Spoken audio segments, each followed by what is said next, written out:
اللہ تبارک و تعالیٰ قرآن مقدس میں ارشاد فرماتا ہے، اے محبوب اپنے رب کے لیے نماز ادا کرو اور قربانی کرو۔ یہاں پر نماز سے مراد بقرہ عید کی نماز ہے اور ونحر سے مراد قربانی۔ آج ہم اس موضوع پر بات کریں گے کہ قربانی کس پر واجب ہے۔ آج ہمارا موضوع یہ ہے۔ تو قربانی اس شخص پر واجب ہے جس کے اندر 6 چیزیں موجود ہوں۔ کتنی چیزیں موجود ہوں؟ 6 چیزیں۔ جس شخص کے اندر 6 چیزیں موجود ہوں اس پر قربانی واجب ہے، اور اگر کوئی ایک شرط بھی نہ پائی جائے تو قربانی واجب نہیں ہوگی۔ نمبر 1، وہ شخص مسلمان ہو، لہذا غیر مسلم پر قربانی واجب نہیں، کیونکہ تمام عبادت کے اندر اصل ایمان ہے۔ جب ایمان ہی نہ ہوگا تو کوئی بھی عبادت مقبول نہیں ہو سکتی، اور ان عبادتوں کے اندر تعظیم، اللہ تعالیٰ کی تعظیم مقصود ہوتی ہے، اور کافر سے تعظیم متصور ہی نہیں ہے، کافر تعظیم کرتا ہی نہیں ہے اللہ تعالیٰ کی۔ اسی طریقے سے وہ لوگ جو شروع میں تو مسلمان تھے لیکن کفری الفاظ بک کر یا ہمارے نبی کی شان میں توہین کر کر یا خداوند قدوس کی شان میں توہین کر کر مرتد ہو گئے، ان پر بھی قربانی واجب نہیں ہے۔ ان کے لیے ضروری کیا ہے؟ پہلے وہ مسلمان ہوں، یہ ایک شرط۔ دوسری شرط یہ ہے کہ وہ عاقل ہو، عقل رکھتا ہو، لہذا مجنون پر قربانی واجب نہیں۔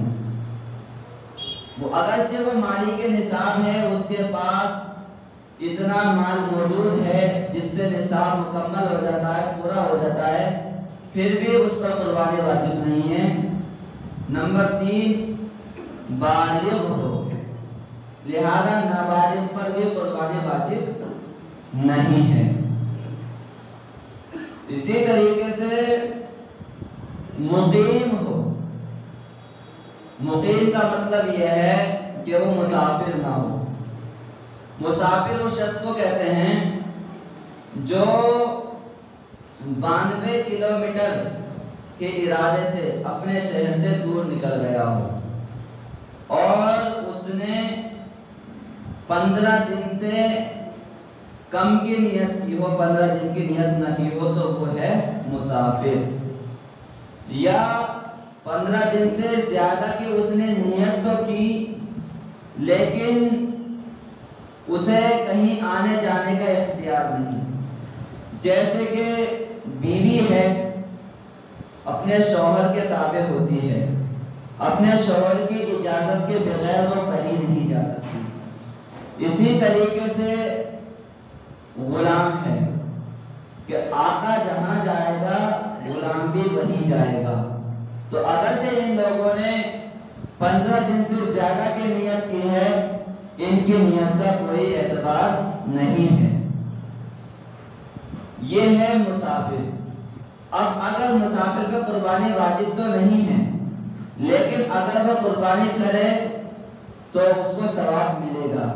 اسی طریقے سے جو لوگ یہاں سے حج کرنے کے لیے جاتے ہیں تو وہ ابھی مسافر ہی ہیں، لہذا ان پہ بھی قربانی واجب نہیں ہے، لیکن اگر وہ قربانی کریں گے تو ان کو ثواب ملے گا۔ اسی طریقے سے آزاد ہونا بھی شرط ہے، غلام پر قربانی واجب نہیں ہے۔ اس کی وجہ یہ ہے کہ غلام کے پاس جتنا بھی مال ہوتا ہے وہ اس کے مولا کا مال ہوتا ہے، اگرچہ آقا نے اس کو بیع و شراء کی اجازت دے دی ہو، اس کے باوجود بھی اس پہ قربانی واجب نہیں ہے۔ چھٹی شرط ہے مالک نصاب ہونا۔ مالک نصاب کا مطلب یہ ہے کہ اس کے پاس 7.5 تولہ سونا یا ساڑھے 52 تولہ چاندی یا ان میں سے کسی ایک کی قیمت کا سامان تجارت اس کے پاس ہو یا اتنی نقدی موجود ہو جس سے 52.5 تولہ چاندی خرید سکے یا ضروریات حاجت اصلیہ کے علاوہ اس کے پاس اتنا مال موجود ہے جو نصاب کی مقدار تک پہنچ جاتا ہے۔ مثال کے طور پر کوئی شخص ایسا ہے جس کے پاس 3 کمرے ہیں، ایک کمرہ گرمی کے لیے ہے، ایک کمرہ سردی کے لیے ہے، اور ایک کمرہ ایسا ہے کہ سال بھر میں کبھی بھی اسے اس کی ضرورت پیش نہیں پڑتی، اسے اس کی ضرورت نہیں ہوتی ہے، تو ایسے کمرے پر بھی قربانی واجب ہے۔ اسی طریقے سے وہ حصہ کچھ لوگ ایسا کرتے ہیں کہ کچھ لوگوں کے مکانات کچھ ایسے بھی ہیں جو خالی پڑے ہوئے ہیں، کرائے پر نہیں دیے ہیں یا کرائے پر وہ اٹھ نہیں سکتے، لیکن اس مکان کی قیمت اتنی ہے جو نصاب پر پہنچ جاتی ہے، تو ایسے مکان پر بھی قربانی واجب ہے۔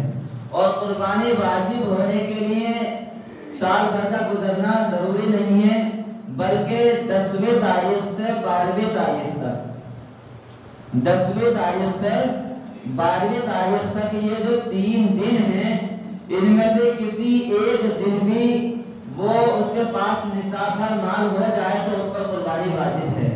مثال کے طور پر کوئی کافر تھا، ان تینوں دنوں میں سے کسی ایک دن وہ مسلمان ہو گیا اور نصاب پر مال اس کے پاس موجود ہے، اس پر قربانی واجب ہے۔ اسی طریقے سے غلام تھا، وہ آزاد ہو گئے ان 3 دنوں میں سے کسی ایک میں، اور اس کے پاس نصاب پر مال بھی موجود ہے، اس پر بھی قربانی واجب ہے۔ اسی طریقے سے مجنون تھا، عقل آ گئی اس کو، اب بھی قربانی واجب ہے۔ نابالغ تھا، ان میں سے کسی ایک دن میں وہ بالغ ہو گیا، تب بھی اس پر قربانی واجب ہے۔ مسافر تھا، ان 3 دنوں میں سے کسی ایک دن میں وہ مقیم ہو گیا، تب بھی اس پر قربانی واجب ہے۔